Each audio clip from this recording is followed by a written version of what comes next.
ಈ ವಿಡಿಯೋ ಮಾಡ್ತಕ್ಕಂಥ ಉದ್ದೇಶ ಏನಪ್ಪ ಅಂದರೆ ನಮ್ಮ ಶಿರಾ ತಾಲೂಕು ಮದ್ದಾಕ್ನಹಳ್ಳಿ ಗ್ರಾಮಕ್ಕೆ ಹಲವಾರು ಸರ್ಕಾರಿ ಶಾಲೆಗಳಿಗೆ ಸುಣ್ಣ ಬಣ್ಣ ಹಚ್ಚಿದಂತಹ ಅನ್ನು ಅಕ್ಕ ಅವರು ನಮ್ಮ ಶಿರಾ ನಗರಕ್ಕೆ ಬಂದಿದ್ದಾರೆ. ಭಾಳ ಖುಷಿಯಾಯಿತು. ಸಾಮಾಜಿಕ ಜಾಲತಾಣದಲ್ಲಿ ನಿನ್ನೆ ರಾತ್ರಿ ಒಂದು ವಿಡಿಯೋ ನೋಡಿದ್ವಿ.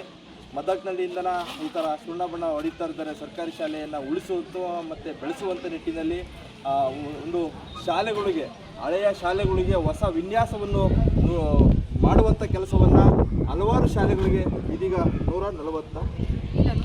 160 ಶಾಲೆಗಳನ್ನು ಪೂರೈಸಿಕೊಂಡು ಈಗ 161ನೇ ಶಾಲೆಗಳಿಗೆ ಇವತ್ತು ಭೇಟಿ ಕೊಟ್ಟಿದ್ದಾರೆ. ಭಾಳ ಖುಷಿಯಾಯಿತು.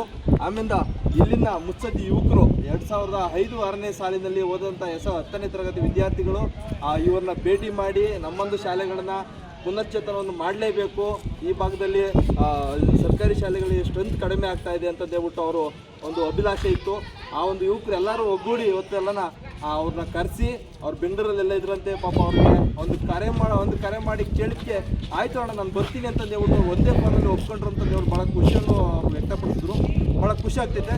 ದಯವಿಟ್ಟು ಮಾನ್ಯ ಸರ್ಕಾರಕ್ಕೆ ನಾನು ಬೇಡಿಕೆ ಇಟ್ಟಿರ್ತೀನಿ, ಏನಪ್ಪ ಅಂದರೆ ಅನು ಅಕ್ಕ ಅವ್ರಿಗೆ ಕನ್ನಡತಿ ಎಂಬ ಒಂದು ಪ್ರಶಸ್ತಿಯನ್ನು ಕರುನಾಡ ರಾಜ್ಯ ಪ್ರಶಸ್ತಿಯಾಗಿ ಘೋಷಣೆ ಮಾಡಬೇಕಂತ ಹೇಳ್ಬಿಟ್ಟು ನಾನು ಈ ಮೂಲಕ ಕೇಳಕ್ಕೆ ಇಷ್ಟಪಡ್ತೀನಿ. ಯಾಕಪ್ಪ ಅಂದರೆ ನಾವು ಯಾವುದೋ ಒಂದು MLAಗಳು MP ಗಳು ಏನಾದರೂ ಒಂದು ಕೆಲಸ ಮಾಡಿದ್ರೆ ಅವ್ರನ್ನ ಹಾರ ಹಾಕಿ ಶಾಲ ಹಾಕಿ ನಮ್ಮ ಫೋಟೋಗಳ್ನ ಇಟ್ಕೊಂಡು ಉದ್ದುದ್ದ ಕಟೌಟ್ ಹೊಡೆಸ್ಕೊಂಡು ಮಾಡೋದಕ್ಕಿಂತ ಈ ರೀತಿ ಗ್ರೌಂಡ್ ಲೆವೆಲಿಂದ ಕೆಲಸ ಮಾಡ್ತಾರಲ್ಲ ಅವ್ರನ್ನ ಗುರುತಿಸ್ಬೇಕು. ಯಾಕೆಂದರೆ ಇದು ಸರ್ಕಾರದ ಜವಾಬ್ದಾರಿ ಕೂಡ ಆಗಿರ್ತದೆ. ಯಾಕಪ್ಪ ಅಂದರೆ ಮಾಡ್ತಾ ಇರೋದು ಅವರು ಸರ್ಕಾರಿ ಕೆಲಸ, ಯಾವುದೇ ರೀತಿ ಆಕ್ಷೇಪಣೆ ಇಲ್ಲದಂಥದ್ದು ನಿಸ್ವಾರ್ಥ ಸೇವೆಯನ್ನು ಒಂದು ಹೆಣ್ಣು ಮಗ ಮಾಡ್ತಾ ಇದೆ ಅಂದರೆ ಅದನ್ನೆಲ್ಲ ಗುರುತಿಸುವಂಥದ್ದು ಸ್ಥಳೀಯ ವ್ಯವಸ್ಥೆ ಆಗಿರ್ಬೋದು, ಆಡಳಿತ ವ್ಯವಸ್ಥೆ ಆಗಿರ್ಬೋದು, ಸರ್ಕಾರ ಆಗಿರ್ಬೋದು ಮಾಡಲೇಬೇಕಾಗುತ್ತೆ.